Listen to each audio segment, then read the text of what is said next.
up, guys? Welcome back to Talk Finance. As always, my name is John, and I am happy you joined me today since we will be talking about everyone's favorite REIT, Realty Income.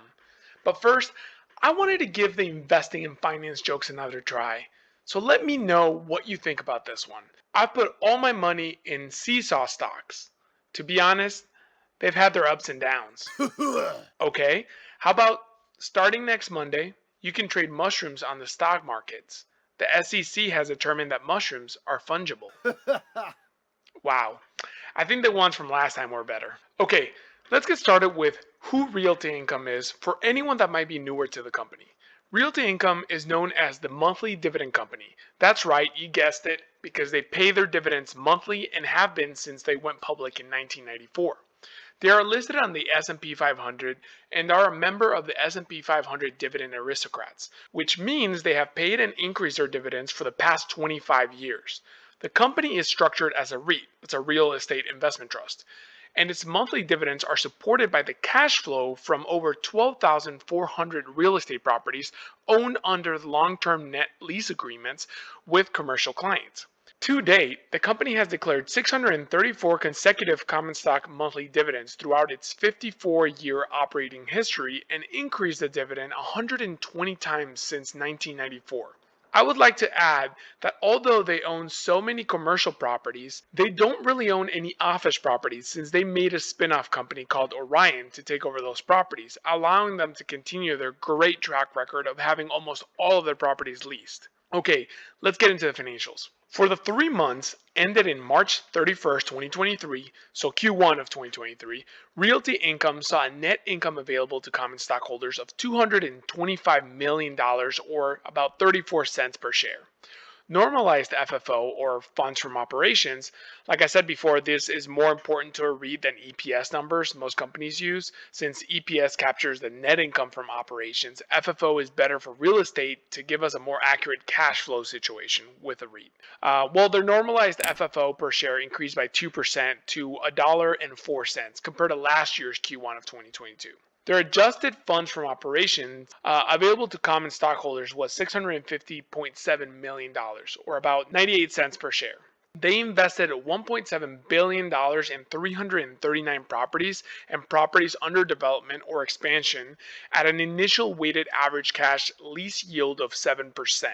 Which is great, especially with the higher interest rates REITs have to deal with in this current market. They did raise $804.4 million from the sale of common stock, primarily through their at-the-market program, with a weighted average price of $63.31.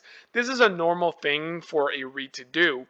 I know if this was a tech company, it would seem like the company continues to dilute its shareholders, but REITs raise a lot of their investing funds by selling more shares of their stock, and therefore they're able to continue paying 90% of their taxable profits to shareholders as dividends. They did enter a $1 billion multi-currency unsecured term loan that will be initially maturing in January of 2024, which includes two 12-month extension options.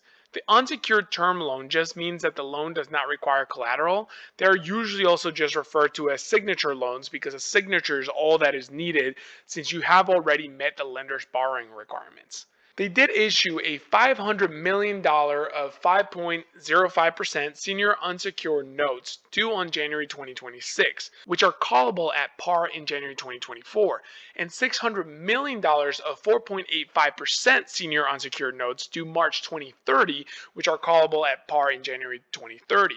Their net debt to annualized pro forma adjusted EBITDA was 5.4 times. This next part I made a video about, I believe about 2 months ago, that they signed a definitive agreement to acquire up to 415 single-tenant convenience stores properties located in the U.S. from EG Group for $1.5 billion through a sales leaseback transaction.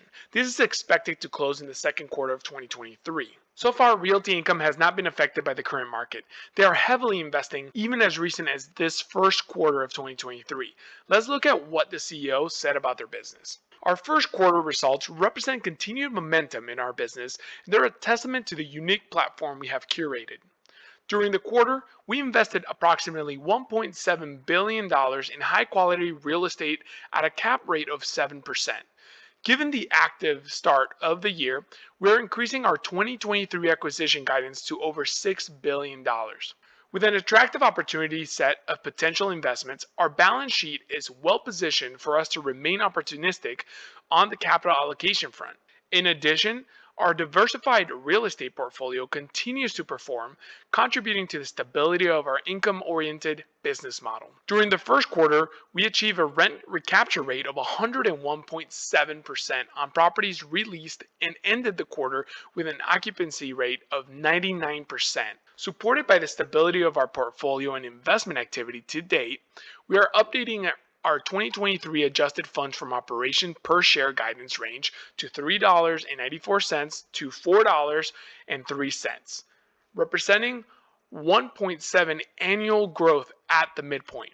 That is great news. Not only did they beat their current Q1 expectations, but it looks like they believe they will be beating their next quarter expectations as well. Let's look at their revenue. They were expected to come in at around $887 million for the quarter, and instead their total revenue came in at $944 million. That is a nice beat for this REIT, way better than expected. And look at the increase from a year ago, where they came in at $807 million for the same quarter. That is a difference of $137 million for the same quarter of last year. And that is before we account for all the new properties they acquired in the first quarter of 2023, since they will be closing those properties in the second quarter of 2023. What are your thoughts on Realty Income? The current share price seems to be following the market, and with the price continuing to drop, do you think it's the time to buy? Well, one thing I can tell you is these numbers are exciting to watch, especially a company this large and with these many properties being able to not just beat their quarterly expectations, but being able to raise them as well. I will be streaming their live webcast tomorrow. If you want to tune in, it will be at 2:30 p.m. Eastern or 11:30 a.m. Pacific. If you enjoyed the video, please consider subscribing to the channel and giving this video a like. It is much appreciated and it does help out the channel.